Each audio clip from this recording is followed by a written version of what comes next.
我 EP334個視頻出咗之後，關於嗰個陳家信高等法院法官抄襲嘅醜聞，咁有好多人都問我，究竟世界各地有冇炒法官嘅先例咧？特別係普通法嘅國家。第二就問我，如果有市民唔滿意首席法官張舉能嘅處理手法，可唔可以申請司法覆核咧？咁我喺度逐一同佢解答。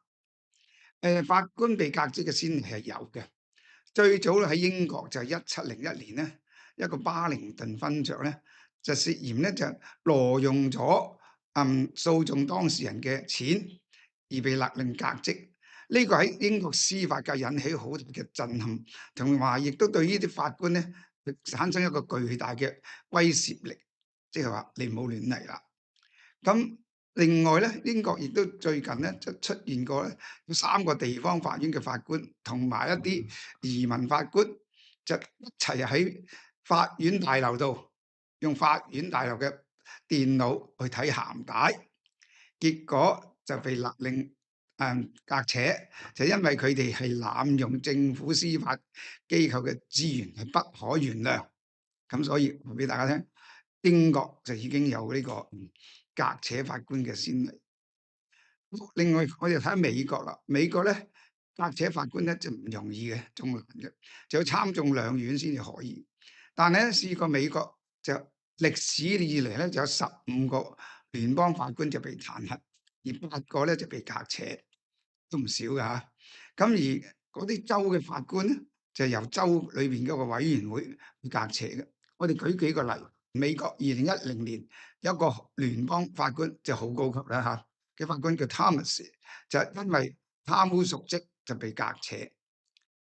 至於美國嘅州法官咧，近嘅好有個 case 就係2024年一個州法官叫 Robert Agent， 係因為一單嘅性侵案咧，濫用職權咧，撤銷控訴咧就被革職。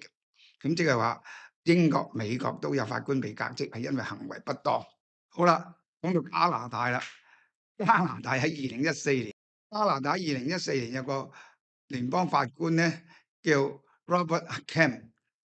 羅拔坎頓，我哋咁樣譯啦嚇。佢咧就居然喺一個性侵案度咧，向一個19歲嘅受害人就問：如果你俾人性侵，點解你唔夾實對大髀？啊，咁樣講咗句説話啫喎。當然佢最後都認為被告冇罪，判咗被告冇罪啦，引起譁然。結果就因為一句説話咧，聯邦嗰個委員會咧就動議去炒佢。結果佢喺2017年咧知道個動議即刻通過嘅，即將通過嘅時候咧，佢就自動辭職。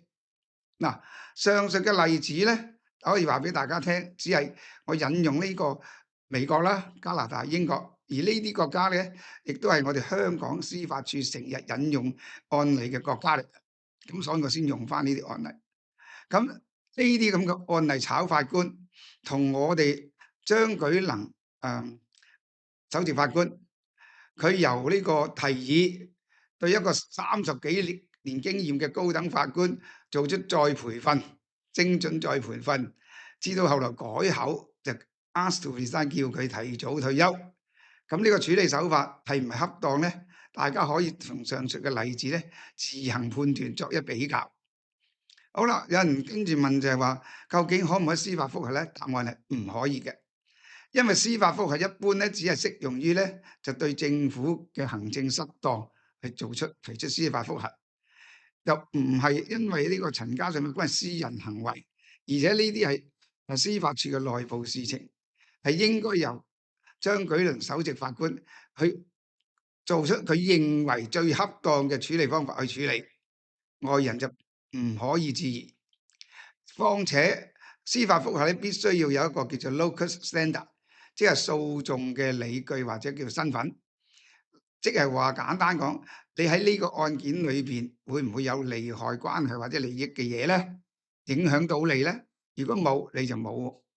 呢個理據去上訴，即係話你冇嗰個訴訟身份啦，冇呢個 locus standi。所以咧，其實今次咁樣講法咧，就係張舉能首席法官呢次